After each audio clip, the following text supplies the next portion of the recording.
Marzoni syok saat tahu dirinya resmi bercerai dengan Irish Bella. Marzoni terkejut saat tahu dirinya resmi cerai dengan Irish Bella. Marzoni kabar perceraian tersebut membuat beban pikirannya makin bertambah setelah ayahnya meninggal dunia. Kondisi Marzoni diungkap kuasa hukumnya, John Mathias.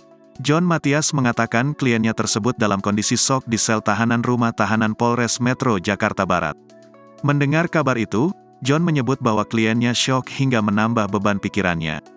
Amar belum lama ini memang baru ditinggal untuk selamanya oleh sang ayah, Suhendri yang meninggal. Dia pasti syok juga, maksudnya pasti bertambah lagi pikirannya.